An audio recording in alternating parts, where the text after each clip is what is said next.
Что Дача завоевала право представлять молдавский футбол в Кубке Интертото, выиграв борьбу за 4-е место в национальном первенстве УФК «Тирасполь». Таким образом, Дача вслед за успешным дебютом высшей лиги чемпионата Молдавии пробует свои силы и в Еврокубках. Ну а теперь несколько слов о сопернике кишиневцев. Фарерский «Гиготу» – полупрофессиональный футбольный клуб. Помимо занятий футболом, игроки команды еще и работают. Кто учителем, кто электриком, а кто просто рыбаком. Рыбы на Фарерских островах много. «Гиготу» базируется в небольшом поселке, в котором проживает всего около 1000 жителей. При этом бюджет клуба составляет $285 тысяч. В чемпионате островов, который проводится по системе весна-осень, «Гиготу» после 5 туров занимает 3-ю строчку из 8 команд. Есть в клубе и игрок национальной сборной Фарерских островов. Это Суни Ольсен, но принять участие в кишиневском матче он не смог из-за травмы. Еще на разминке стало понятно, что Дача просто обязана выигрывать у фарерцев.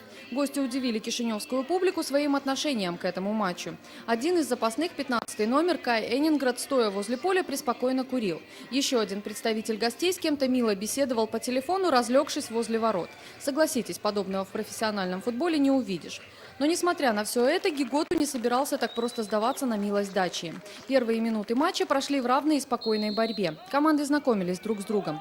Но после непродолжительной разведки кишиневцы осмелели. Захватив контроль над мячом, Дача стала все чаще беспокоить вратаря соперника.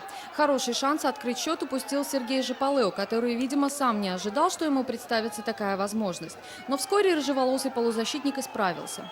На 32-й минуте Андрей Мартин на грани офсайда получил мяч на левом фланге и прострелил во вратарскую на Жепалео. Удар и 1-0.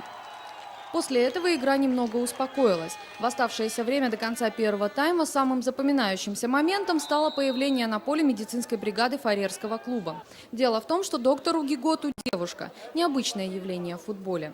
На второй тайм футболисты Дачи вышли с одним желанием – обеспечить необходимый голевой задел перед ответной игрой.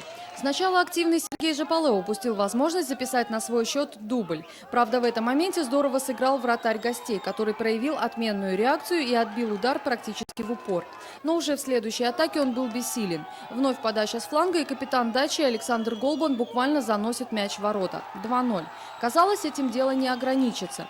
Но «Гиготу» неожиданно встрепенулся и спустя 8 минут отыграл один мяч. Взятию ворот предшествовал штрафной в исполнении чешского легионера гостей Жишлова Яника. Мирюца отбил мяч как-то неуверенно, прямо перед собой.